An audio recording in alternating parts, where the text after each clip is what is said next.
రాష్ట్ర వ్యాప్తంగా సంచలనం కలిగించినటువంటి ప్రైవేట్ స్కూల్ ప్రిన్సిపల్ రూపారెడ్డి హత్య కేసును ఎట్టకేలకు పోలీసులు ఛేదించారు. ఈరోజు మీడియాకు వివరాలు కూడా వెల్లడించారు. నల్గొండ జిల్లా ఎస్పీ శరత్చంద్ర వారితో మనం మాట్లాడదాం. సార్, ఈ కేసులో ఎట్లా ముందుకు వెళ్లారు సార్? 8 రోజుల పాటు కూడా ఎట్లా శ్రమించారు? ఎంతమంది శ్రమించారు? దీంతో పాటు ఒక టెక్నికల్గా కూడా ఏ విధంగా ఈ కేసుని ట్రేస్ అవుట్ చేయడం జరిగింది?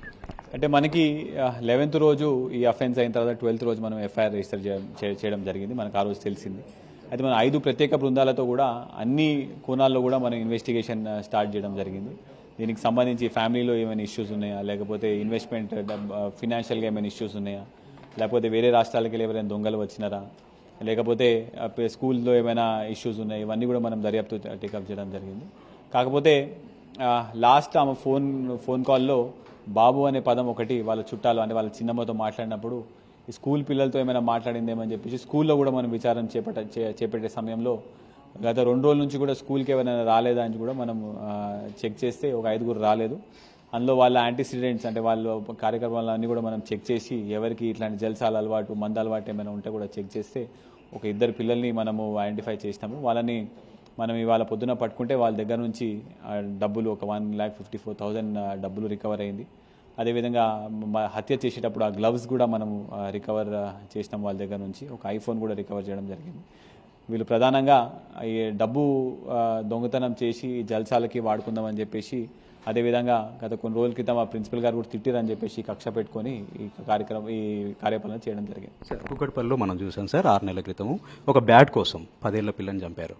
ఇదే 10th క్లాస్ పిల్లగాడు. ఈరోజు డబ్బుల కోసం 10వ తరగతి విద్యార్థులు ఈ విధంగా చేశారు.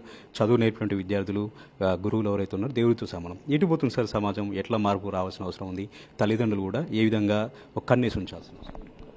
అదే అండి, ఇప్పుడు స్కూల్కి వెళ్ళిన తర్వాత మొత్తం రెస్పాన్సిబిలిటీ స్కూల్తో పాటు పేరెంట్స్ కూడా మళ్ళీ ఇంటికి వచ్చిన తర్వాత ఫోన్లలో, లేకపోతే సోషల్ మీడియాలో, లేకపోతే ఇంటర్నెట్లో వాళ్ళ ఫ్రెండ్స్ దగ్గర కూడా ఎటువంటి ఆలోచనలు వస్తున్నాయి, ఎటువంటి ఐడియాస్ డిస్కస్ చేస్తున్నారు, ఇవన్నీ కూడా తల్లిదండ్రులు పెట్టాల్సిన అవసరం ఉన్నది.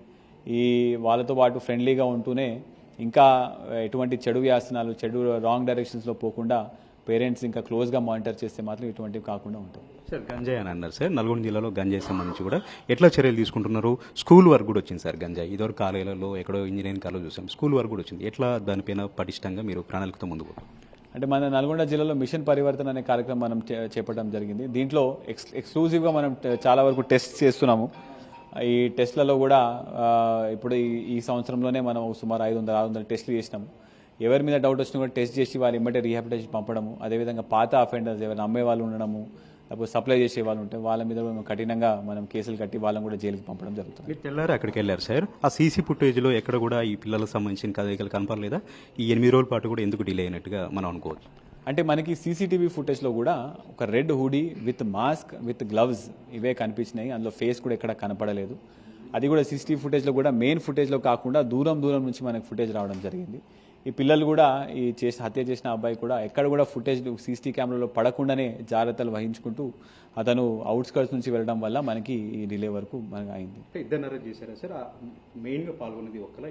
మెయిన్గా హత్య చేసింది మాత్రం ఒకరు, కానీ ఇద్దరు ప్లాన్ వేసి చేయడం జరిగింది. సార్, ఆ డబ్బులు ఎక్కడ దాచిపెట్టారు సార్? ఆ తల్లిదండ్రులు ఏమంటున్నారంటే మాకు ఎలాంటి డబ్బులు కనపడలేదు, మా పిల్లలు ఎవరు కూడా ఇలాంటి పని చేయలేదని ఒక చిన్న ఆరోపణ చేస్తున్నారు. దానిపైన కూడా మీరేం చెప్తారు?